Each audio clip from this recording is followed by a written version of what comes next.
Mga kahuwan, panoorin ang video na ito upang alamin ang pinaka-latest na balita tungkol sa lagay ng panahon at bagyo update today.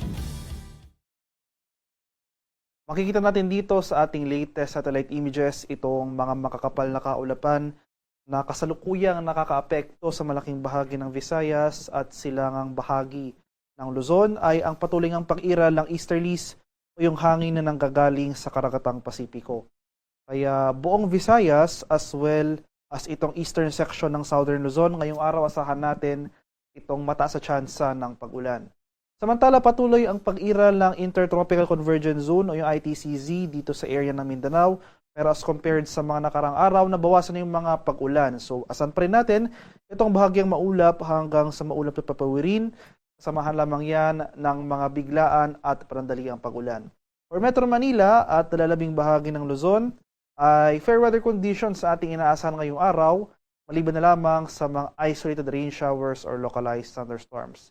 At sa kasalukuyan, wala pa naman tayong namamataan o minomonitor na low pressure area o namang sama ng panahon na maaring maging bagyo sa mga susunod na araw. Para naman sa ating 4-day forecast, so simula bukas araw ng Martes hanggang sa Biyernes, June 17, 20, from Tuesday to Wednesday, inaasahan nga natin, dahil sa easterly, sasahan natin itong mga kalat-kalat na pag-ulan and thunderstorms na magpapatuloy sa silangang bahagi ng Visayas at sa silangang bahagi ng Luzon. So, itong ang areas ng Quezon, Bicol Region, patandara ng Eastern Visayas, asahan natin ang mataas na tsansa ng pag-ulan. So, unti-unti na mababawasan yung mga pag-ulan sa central and western portions ng Visayas. Pagsapit naman ng Thursday at Friday, ay mababawasan yung mga pag-ulan over Eastern Visayas. So, yung bulk ng mga pag-ulan natin, pagsapit sa mga araw na ito, ay dito na lamang sa silangang bahagi ng Luzon. So, ang eastern section ng Luzon, particularly itong ang areas ng Bicol Region, Quezon, Aurora, at buong Cagayan Valley, asahan natin towards the end of the week ang magpapatuloy itong makulimlim na panahon at mga kalat-kalat na thunderstorms.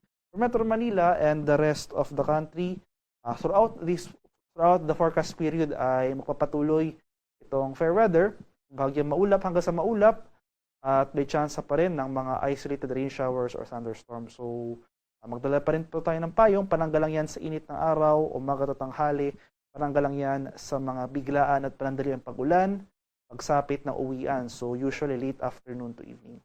Sa kalagayan naman nating karagatan, walang gale warning na nakataas at banayad hanggang sa tamtamang pag-alon ang mararanasan sa malaking bahagi ng ating bansa. Gayunpaman, iba yung pag-ingat pa rin sa ating mga kababayan na maglalayag sapagkat kung meron tayong offshore thunderstorm activity, ito yung mga pag-ulan sa ating mga dagat baybayin. Asahan natin ang mga bukso ng hangin, kakibat ito ang bahagyang pagtaas ng ating mga alon.